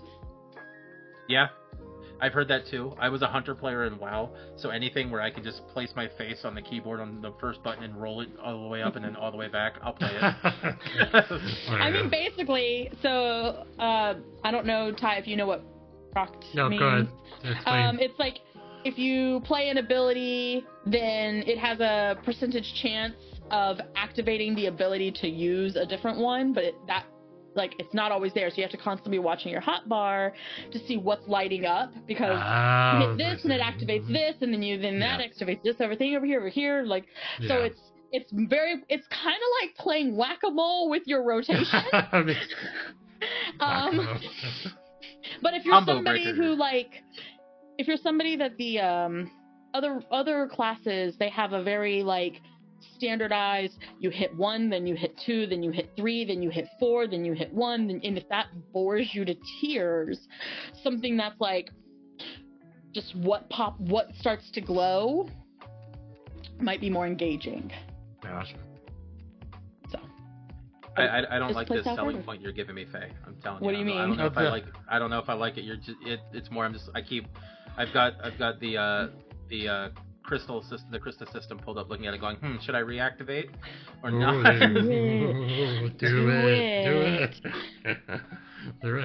Do it. Also, this is totally this was for me. The devs put this in for me specific. There's a new mount, and it's an alpaca. Brilliant. And I just want to run around my Gobu. Huh? I just want to run around my Gobu and my black feathered chocobo. I have one of the original chocobos that they gave out to people who played before I had a World Reborn. 1.0, yeah. Yeah. You missed the Valentine's Day event. They gave us a pink Gubu. I love my Gubu boys. I think you can buy it on the Mog Station though, if you really want it. I love the You can get a Gubu pink so one, much. and she's wearing a little pink flower crown. It's a she. She has pink flowers all over. She's so wonderful. Nice. She's so beautiful. I use the Gobu skin in Fall Guys all the time too, because I played through their Final Fantasy crossover they did, and I have that and my fat chocobo. I love my fat chocobo. Oh, if anybody plays Monster Hunter World, there's a monster that's permanently in Monster Hunter World called Behemoth. If you have done that fight, congratulations, you've played a Final Fantasy XIV fight, and the way that fight works in Monster Hunter World is essentially how it works in Final Fantasy XIV. So if you enjoyed that, or you were like, hey, this is more challenging than I thought, yeah, congrats. That's how the actual fights go in 14. The story fights are at the level of we expect everybody to be able to get through this with just a little bit of effort and work. But there are fights in the game that are like, nah, fuck you. Yeah. Test the mantle. When Behemoth came out in Monster Hunter World, I think Miko and I both let out shrieks of glee and excitement, and when we saw it was like playing Final Fantasy XIV, we're like, oh, we got this on lock. Easy. Let's go. Oh, yeah. No, I have a lot of friends who play Monster Hunter World, and I remember when that came out because some of them also played 14 with me, and some of them did not play 14 at all. And the ones who played 14 were like, this fight's in the bag. We got this on farm day one. But the people who didn't play 14 were like, what the fuck is that? This is broken? It's overpowered? I have the full Dragoon gear. I have the Dragoon Spear. I have the Dragon Soul Insect Glaive for Monster Hunter. Also, I've never actually done, was it the Rathalos fight in Final Fantasy XIV? Because they took a monster from Monster Hunter World and put it in Final Fantasy XIV. Because it was a full crossover. Yeah. Yeah. That one's fun. That one, it plays like Monster Hunter World, and it is a bit of a bitch. I don't play Monster Hunter World. Oh, yeah. All right. Yeah. Mika and I both I figured it out. If the monster looks at me, I just need to run in a direction. Mm-hmm. Yep. Yeah, Mika and I. It took me many deaths. Final Fantasy. Nice. All right. No. Cowboy, come play with me. My Black Mage Google on my arm says yeah. Go find Faye on Farm Fat and get access. Oh, I'm just saying. Just yeah. All right. All right. Cool. Anything else you want to add, Faye, or is that kind of like your hyper focus right now? No, that's pretty much everything that's relevant right now. Like, you don't want me to continue because then I'm gonna start getting into like nitty gritty things. Like, that's Dude, the basis. don't I would love people like to the come last play time we with did me. the podcast. We were like, you don't want me to, and I'm like, yeah, no, I don't, no, you don't want to, don't. Nobody wants that. No, I don't want Here's the thing, I know this. So this is me saying, don't ask me any more questions about it, or you're gonna have to deal with the fallout. Gotcha. All right, so we're gonna kind of wrap it up there. I forgot to add this, so we do add this part where we kind of talk about, I guess, something that's making you kind of giddy or happy this month or this week or this time or anything between now and like the last time we thought about this, who knows. But so we're gonna go share something like a tidbit of something that maybe you're watching or maybe you're playing. Of course, Faye's probably gonna say Final Fantasy XIV, the expansion. But I'll start with Cowboy. Anything that's making you happy this week? Actually, it's something that's been making me happy the last couple of weeks. The big Helldivers expansion. That has been my focus of obsession lately. Yeah, the Viper expansion. It's very like Vietnam era, like in the jungle. Wow, they've got like it's really neat, and the weapons, and they've brought out weapon skins in the game now, and skins for other stuff, and it makes me so happy to stand for democracy and kill me some bugs. So Helldivers 2 expansion. Faye, who I just... It's Final Fantasy. Final Fantasy 14. You were right, it's Final Fantasy. Well, there you I've go. been having so much fun. Nice. Is it just like to say, like, because it's new? That's why it's so, like, prevalent right now? It's like there's new content? No, the reason I use Final Fantasy as a social outlet, so finding out, like, I know I've kind of talked about it off and on for like the last few months, but I was kind of playing by myself because like I was trying to join some guilds and none of them just like felt quite right. So mostly I think the reason I'm having so much fun right now is because I have like actual friends now that I've realized that because we just didn't know we were on the same server, because that was a complete coincidence. And now I'm like, oh, like I have actual friends, and so like we'll hop in Discord and chat while we're playing the game, and we're like doing things together. Yeah, okay. And it makes the game infinitely more fun.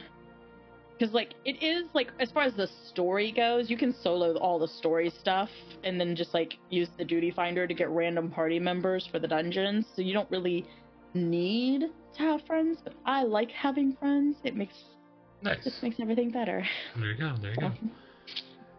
Alright, mine mostly is related to TV or shows, and then one show that just came back recently. I don't know if any of you have seen it.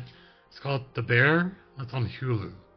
but I can see if Cowboy shaking or nodding his head. Have you heard it? I've heard of it. I haven't watched it yet though. All right. So like the Bear is based on I guess this restaurant in Chicago, and it's like the way they kind of shoot it. I feel like it's like an homage to fine dining and food, and but there's like side stories going on. So like just I guess just watching the last season or next season, just like they just put on Hulu like 2 days ago, so I'm kind of watching it, and like that's making it fun because like it's just like the portrayal of the food within the story of the restaurant and everything's going on. It's a good watch. So if you haven't seen The Bear, go watch it on Hulu if you have Hulu or not. But yes, that was making me happy this week. So alright, so we wrap up for our guests. Thank you for being here again, Cowboy. Yeah, not a problem. Thank you guys so much for having me. So for everyone that is listening, where can we find you? What are your socials? Give us a 411 real quick. Where to go? At most places you can find me at, for me, Real Space Cowboy, Real_Space_Cowboy. For that, but for Stream Team Go on all social medias. I'm getting back into being more diligent about posting on my social medias. But you can find us on Twitch. We also have a YouTube channel with some videos that we're uploading. In fact, Malkavius and I are working on a couple of ideas for some playthroughs we're going to post up on some games, including like Total War Warhammer 3, and possibly some WWE wrestling game content coming out as well. Ooh, interesting. Okay, cool. Alright, so we'll end it here, but we'll be back again next month with a new guest and a new topic. I say this now, which I don't know what the topic's going to be, but we'll see it once it gets closer, because Faye's always, it's like, what is the topic? And I get closer and I figure it out. But let me get him up. Thanks again for being here, and we'll see you guys in the next podcast. Bye. Hey guys, thank you.